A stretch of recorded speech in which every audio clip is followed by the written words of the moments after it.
महाभारत की कहानी हम सब इसे अच्छाई की बुराई पर जीत की कहानी के तौर पर जानते हैं। लेकिन क्या हो अगर इसका अंत हमारी सारी उम्मीदों पर पानी फेर दे? एक ऐसा अंत जहां जीतने वालों को हार मिलती है और हारने वालों की जीत होती है। आइए आज पांडवों की उस आखिरी हैरान कर देने वाले सफर को समझते हैं। यही वो एक सवाल है जो हजारों सालों से लोगों को उलझन में डालता रहा है। भाई, ऐसा कैसे हो सकता है कि पांडव, जिन्होंने धर्म के लिए इतना बड़ा युद्ध लड़ा और जीता, उन्हें नर्क जाना पड़ा, और दूसरी तरफ कौरव, जो अधर्म के रास्ते पर चले, उन्हें स्वर्ग में जगह मिल गई? चलिए मिलकर इस बड़ी पहेली को सुलझाते हैं।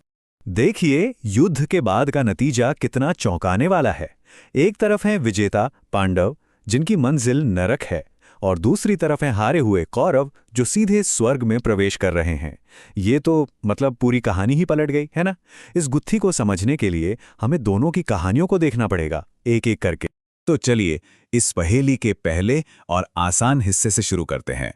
सवाल ये है कि कौरवों को स्वर्ग मिला तो मिला कैसे? दरअसल यहाँ एक बहुत पुराना और सीधा सा नियम काम कर रहा है। उस समय की मान्यता थी कि कोई भी क्षत्रिय अगर युद्ध के मैदान में वीरता से लड़ते हुए अपनी जान दे दे तो उसे सीधे स्वर्ग मिलता है।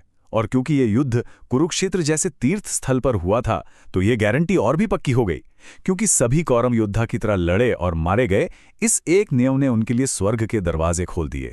तो कौरवों की कहानी तो काफी सीधी थी। अब आते हैं पांडवों की थोड़ी और जटिल कहानी पर, जो उनके राजपाट छोड़ने के फैसले से शुरू होती है। युद्ध जीतने के बाद पांडवों ने पूरे 36 साल हस्तिनापुर पर राज किया। लेकिन जब भगवान कृष्ण ने अपनी देह त्याग दी, तो पांडवों को भी एहसास हो गया कि अब धरती पर उनका काम पूरा हो गया है। उन्होंने अपना राजपाट अर्जुन के पोते परीक्षित को सौंपा और निकल पड़े अपनी अंतिम यात्रा पर। उनका लक्ष्य था शरीर के साथ ही स्वर्ग पहुंचना, और इसके लिए उन्होंने कैलाश पर्वत की चढ़ाई शुरू की। लेकिन ये सफर उनकी सोच से कहीं ज्यादा मुश्किल था। स्वर्ग की उन सीढ़ियों पर एक एक करके द्रौपदी और पांडव गिरने लगे। हर किसी को उसकी अपनी ही कोई कमी, कोई छोटा सा दोष आगे बढ़ने से रोक रहा था। उनका गिरना एक क्रम में होता है, द्रौपदी से शुरू होकर भीम तक। और कमाल की बात यह है कि हर एक के गिरने की वजह कोई बहुत बड़ी गलती नहीं, बल्कि उनके चरित्र का एक छोटा सा दोष था, एक ऐसी कमी जिसे शायद उन्होंने जीवन भर नजरअंदाज किया था। आइए एक एक करके देखते हैं कि वो क्या थीं। सबसे पहले द्रौपदी गिरी। वो पांचों पांडवों की पत्नी थी, पर उनका दिल अर्जुन के लिए थोड़ा ज्यादा धड़कता था। अपने सभी पतियों को एक समान प्यार न दे पाना, यही छोटा सा पक्षपात उनके धर्म के खिलाफ गया और वो अपना सफर पूरा नहीं कर सकीं। उनके बाद नंबर आया सहदेव का। सहदेव बहुत बड़े ज्ञानी थे, इसमें कोई शक नहीं, पर उन्हें अपनी बुद्धि पर अभिमान हो गया था। उन्हें लगने लगा कि ज्ञान में उनकी बराबरी कोई नहीं कर सकता। बस यही बौद्धिक अहंकार उनके पतन की वजह बन गया। फिर नकुल की बारी आई। उनका दोष था अपनी सुंदरता पर घमंड। वो खुद को दुनिया का सबसे आकर्षक इंसान समझते थे। रूप का यही अहंकार उनके रास्ते का पत्थर बन गया। ये सुनने में शायद थोड़ा अजीब लगे, पर हां, महान योद्धा अर्जुन भी गिर पड़े। वजह ओवर कॉन्फिडेंस। उन्हें अपनी धनुर्विद्या पर इतना घमंड हो गया था कि वो खुद को सर्वश्रेष्ठ समझने लगे थे, और इसी अहंकार ने उन्हें स्वर्ग पहुंचने से रोक दिया। और आखिर में भीम गिरे। उनके दो दोष थे। पहला, पेटूपन, यानी अपनी भूख पर कंट्रोल न रख पाना और अक्सर दूसरों के हिस्से का भी खा जाना। और दूसरा, अपने दुश्मनों को तकलीफ में देखकर मन ही मन खुश होना। ये क्रूरता उनके आड़े आ गई।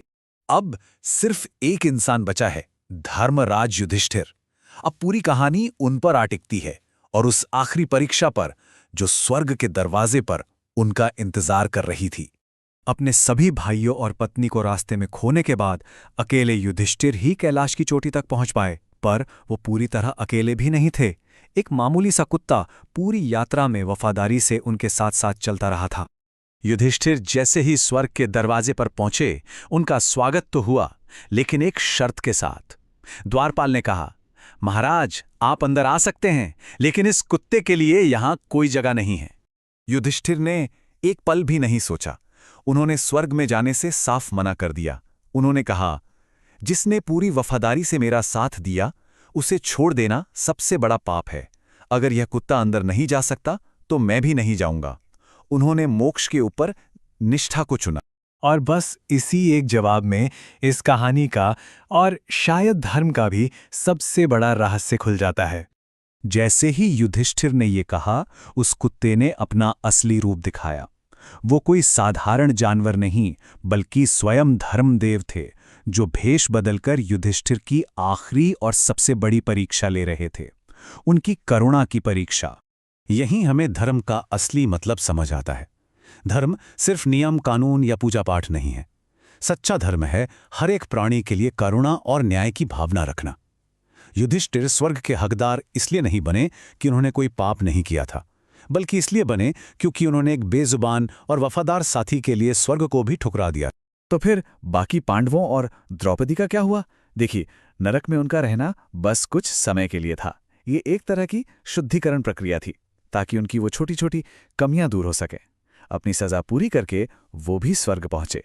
पर युधिष्ठिर ने अपनी करुणा से ये साबित कर दिया था कि वो बिना किसी शुद्धिकरण के सीधे स्वर्ग के हकदार थे। ये प्राचीन कहानी आज भी हमारे लिए एक गहरा सवाल छोड़ जाती है।